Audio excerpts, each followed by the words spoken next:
Today, I'm going to be rating those top glute exercises.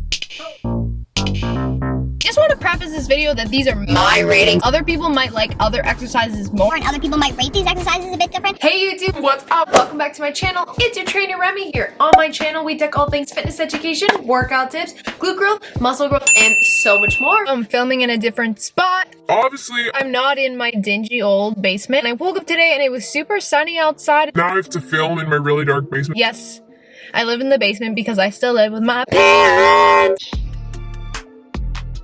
Hopefully that's gonna change soon. You guys can help me out with that. So make sure you subscribe. There are a bunch of great glute exercises, but honestly, there are a few staples that you need to be including in your workout routine if you want to grow your glutes. If your goal is hypertrophy, the first exercise, and you probably know what I'm about to say, is the hip thrust. Hip thrust was only created a few years ago, I think. Brett Contreras kind of coined it. I personally love the hip thrust. I'm gonna give it a 9. It is a really good exercise, and I have seen a lot of growth, but the setup time is really annoying. If you're doing it incorrectly, you can easily injure your back, which a lot of beginners do. These exercises really all contribute to glute growth. If you want to remove one, it's totally good, but you at least should be doing some of them. So glute thrust, almost a 10. Not quite. Glute exercise number 2 is the squat. You've heard it probably before that squats don't build booties, and there's been this whole controversy of you don't need to do squats. However, if you're going past 90 degrees and you're getting that depth, it can definitely help target your glutes, and the squat has way more research to back it up because it's been around for longer. I will give a squat for glute growth a 7.5 out of 10. When you're doing a squat, you're also engaging your quads and your hamstrings, so your legs will grow along with your glutes. The key to having a larger appearing glute, even if your glutes aren't super big, is to have those thinner, leaner legs. So if you're really building thick leg muscles, in proportion to your glutes, they won't look as different. So your glutes might not have that bubble butt effect.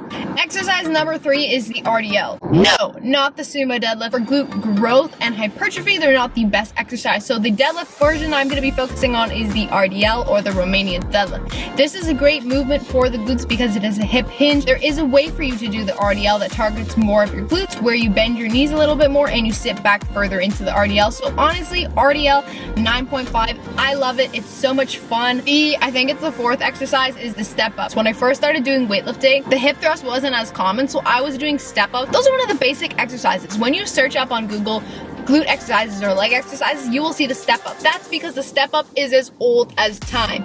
Man was born and then the step up was born. We are meant to walk up the stairs. So I give step ups a 8.5 out of 10. Sometimes you don't have the bench height. It also is very easy to just drop down from your step up, so you're not really getting the full engagement. The next exercise is the glute bridge or hip bridge. The hip bridge, because of the position of your feet, it targets less quads and hamstrings, and it relies more solely on the glutes. So you can't really load it up as much as a hip thrust. So I do give it an 8.5 out of 10. I really like the elevated hip bridge way better, probably because I'm taller, so it gives my legs a greater range of motion. The last exercise you love to hate, and it's a variation of the squat, the split squat, kind of similar to a step up, so the rating's not going to be too different. Absolute killer. Honestly, I'm going to give it a 7. It's such a difficult exercise. Every time I've done it, I've been sore probably a week. I haven't been able to do legs the whole week. Split squats, you end up doing lighter weight than you actually can because the exercise is so taxing that for a week later you're sore. So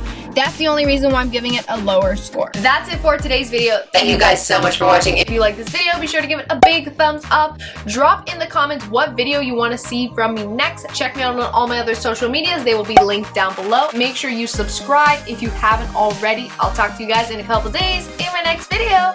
Bye, fam.